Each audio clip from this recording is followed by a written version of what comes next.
कैसे मिलेगा आरक्षण, जानेंगे पहले एक रिपोर्ट।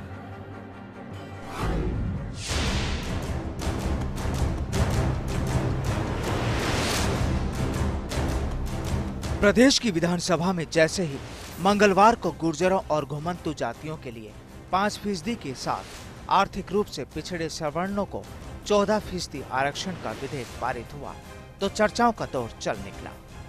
नए प्रावधान के बाद राज्य में आरक्षण 68% होने के कगार पर पहुंच गया है। सदन में इस दौरान हंगामा जारी था। ऐसे में इस विधेयक पर ना तो कोई सार्थक चर्चा हुई और ना ही इसके गुण दोषों पर बात हो सकी।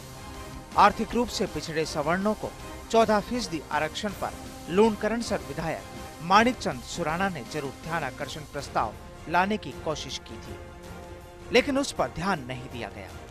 राजस्थान हाईकोर्ट की तरफ से स्थगन की वजह से आरक्षण प्रावधान हालांकि प्रभाव में नहीं लाया जा सका है। इस बीच चर्चाएं जोरों पर है।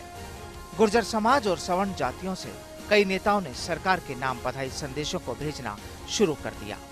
ऐसे में कांग्रेस और बीजेपी के बीच आरोप प्रत्यारोपण ने जोर पकड़ लिया है।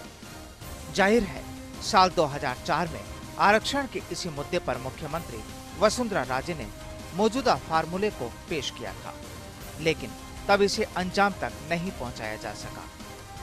बीजेपी का मानना है कि कांग्रेस भी ऐसा कर सकती थी, लेकिन मामले को कानून के फेर में जानबूझकर फंसाया गया। तो उधर कांग्रेस आरोप लगा रही है कि 68% आरक्षण किसी भी सूरत में लागू नहीं हो सकता।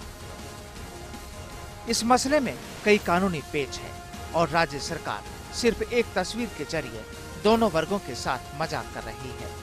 ऐसे में सीधा सा सवाल आरक्षण का है। क्या SBC EBC reservation bill pass होने से आरक्षण की राह खुल गई है, या ईबीसी रिजर्वेशन संवैधानिक मान्यताओं के उलट है? सवाल ये भी है कि संकल्प पारित कराने के बावजूद प्रदेश में 50% से ज्यादा आरक्षण मुश्किल लगता है, और क्या आरक्षण के मसले पर सरकार की मंशा में खोट है?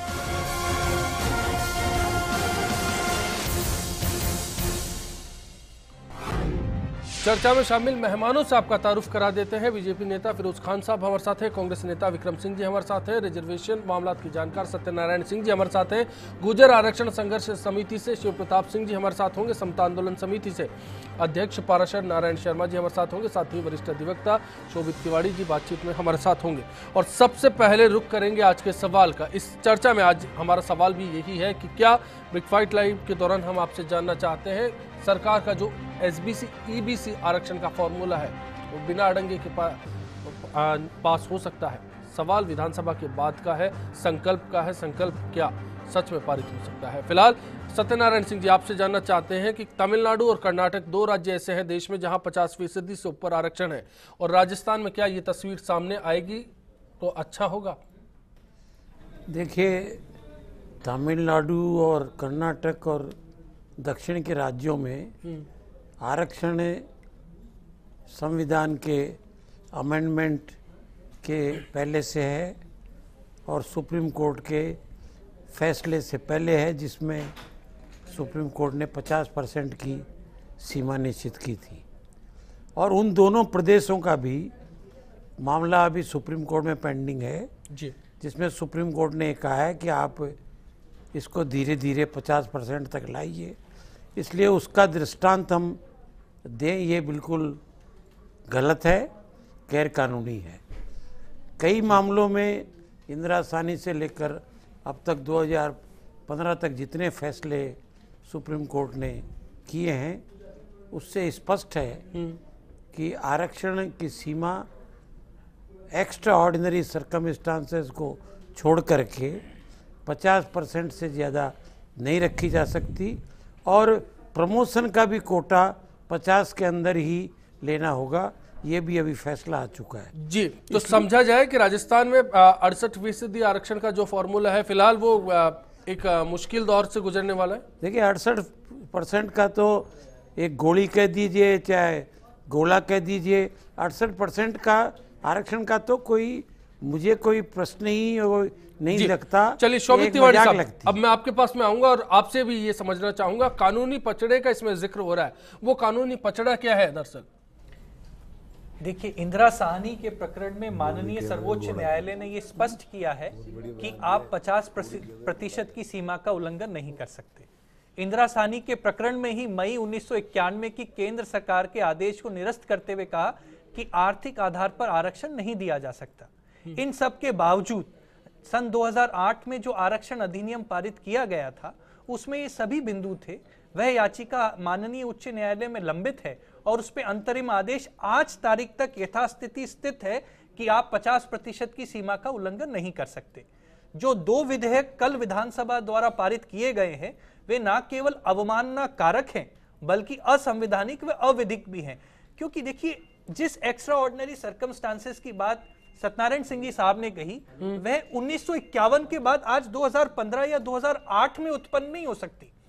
उन एक्स्ट्रा ऑर्डिनरी सर्कमस्टांसेस का एग्जामिनेशन 1951 में होना चाहिए था। और जहां तक एक्स्ट्रा ऑर्डिनरी सर्कमस्टांसेस की बात है वो रेयर आउट ऑफ रेयरेस्ट है।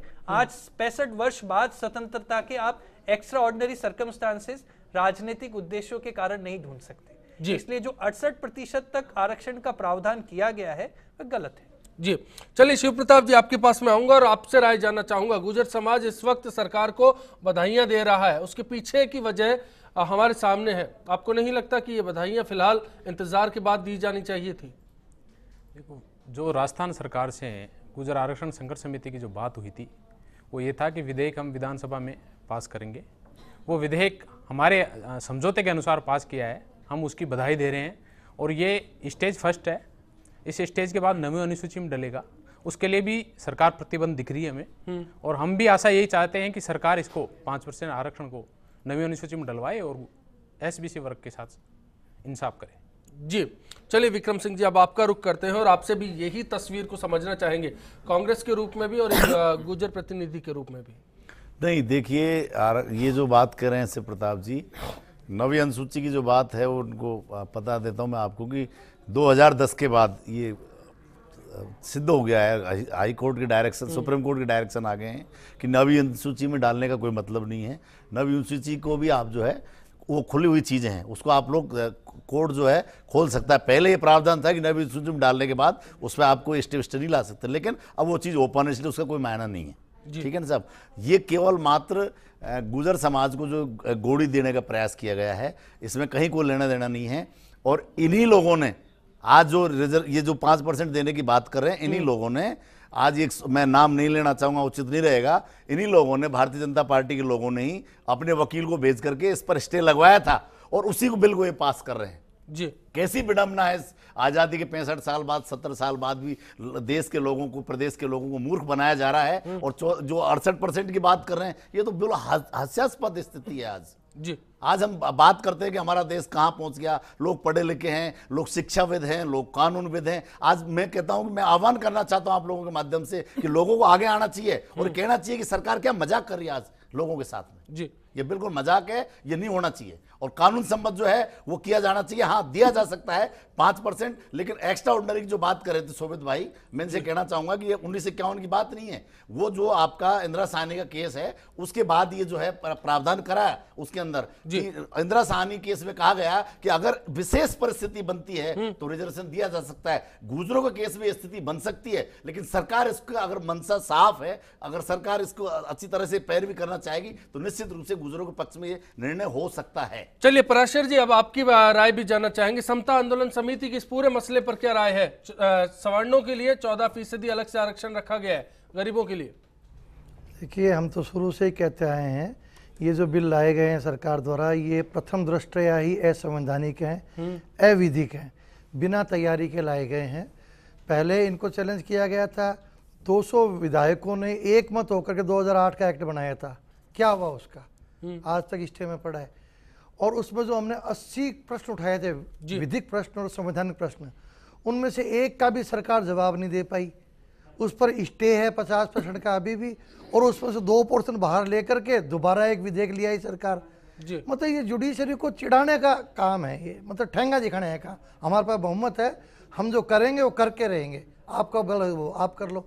आजकल जनता जागरूक हो गई है, आरक्षित वर्ग भी जागरूक हो गया। पराशर जी, सवाल इस बात का भी है कि सरकार ने विधानसभा में तो पारित करवा लिया, 9वीं अनुसूची में शामिल करवाने का संकल्प भी ले लिया, लेकिन ये 68% की राह क्या मुश्किल है सच में? बिल्कुल मुश्किल है। हमको कोई उम्मीद नहीं लगती है कि 68, बल्कि नुकसान और ज्यादा होगा। फिर जो लोग खुश हो रहे हैं उनके लिए आपका क्या राय है? वो गलतफहमी में, वो लोग जो खुश हो रहे हैं वो गलतफहमी में है। धीरे धीरे गलतफहमियां दूर हो जाएंगी, और दूर हैं भी, उनके लोगों को पता है। और उनमें से बहुत से लोग सजेस्ट कर रहे थे 50 के अंदर लो, आप अंदर लो, लेकिन नहीं चली उनकी विचार। पारासर नारायण जी जो कह रहे हैं ये बात, ये समझते हैं, पढ़े लिखे हैं, इन्होंने पूरी स्टडी की है ना। 9वीं अनुसूची में डालोगे किसको? है क्या आपके पास? चलिए फिरोज खान साहब, अब जवाब दीजिए। सवाल आपके सामने है, तस्वीर आपके सामने है। सरकार क्या चाहती है दरअसल? आखिर ये 68% का फॉर्मूला किस आधार पर तैयार हुआ? मैं सबसे पहले तो हमारी सरकार को, राजस्थान के मुख्यमंत्री को बहुत बहुत धन्यवाद देता हूं कि जो हमारी मुख्यमंत्री कहती है वो करती है। हमारी पार्टी जो कहती है वो करती है। जहां तक मैं एक मेरा निजी सुझाव है कि हिंदुस्तान आज़ाद हुआ देश में, जब ये संविधान बना उस समय ये कहा गया था कि हर 10-10 साल में इसका रिव्यू होना चाहिए। तो मैं तो एक मेरा विचार है, सुझाव है कि ये 10-10 साल के लिए आरक्षण बना था, और आज राजनीतिक चलिए आप अलग मसले पर आ गए, आप अलग मसले पर आ गए। बीजेपी और दूसरी नरेंद्र मोदी संघ सब अलग मसले पर आगे, हम लोग उस पर बात नहीं करना चाहते। से और कोई अपेक्षा कर ही नहीं सकते इस बयान के अलावा। मैं तो ये जानना चाहता हूँ 68% आरक्षण से इनको भी हंसी आ रही है। गलत तो आप ठहरा रहे हो, बहुत गलत गलत आप ठहरा रहे हो। हमारी सरकार, आज सरकार हिंदुस्तान में बैठी है, राजस्थान में बैठी है, और विधानसभा में जो संविधान से बड़ी नहीं है विधानसभा, उसके संविधान से बड़ी विधानसभा और विधानसभा लोकसभा बनाती है, उसको सही मान लिया जाएगा। संविधान भी विधानसभा नारायण जी कह रहे थे लोकसभा बनाती है, क्या हुआ उसका कोर्ट में संविधान भी बनेगा। और आपके ही भाजपा से जुड़े हुए एक जो बहुत बड़े वकील हैं राज, उनको बहुत इसी बात की बहुत बड़ी पदवी दी है सेंट्रल लेवल में। आप कांग्रेस वाली ये बात करें, 5 साल आप आरोप में उलझ रहे, तो क्या नाम उसको क्यों नहीं किया? हमने आज हम गलत कर रहे हैं नहीं किया, उसमें तो हमने सही आरोप बात की। जो कर रहे हैं वो खराब है। कुल मिलाकर अभी तो जवाब नहीं मिला। मैं एक ब्रेक पर जाऊंगा, ब्रेक के बाद सत्यनारायण सिंह जी आपसे वापसी करूंगा, और जो ये पूरा फॉर्मूला है इसके आधार को समझने की कोशिश करेंगे कि आखिर आरक्षण का आधार क्या है। 68% आरक्षण सरकार ने तय कर दिया, तो दिया कैसे जाएगा? फिलहाल एक ब्रेक, देखते रहिए बिग फाइट लाइव जारी है। पहले भी एक बार जो सरकार ने जो बिल भेजा था राजस्थान विधानसभा में, वो गिर चुका है। वो इसी वजह से उसको पारित नहीं हो पाया वो, क्योंकि वो 50% की सीमा से ऊपर था। लेकिन अब वही स्थिति दोबारा आ रही है। 50% से ज़्यादा अगर आरक्षण होगा तो वो मुझे लगता नहीं है कि व्यवहारिक हो पाएगा। आरक्षण को बिल्कुल समाप्त कर देना चाहिए। आरक्षण से राजनीति होती है। पहले गुर्जर आंदोलन हुए, उसमें जन जन की हानि हुई, तो इस हिसाब से सरकार को आरक्षण को ख़त्म कर देना चाहिए।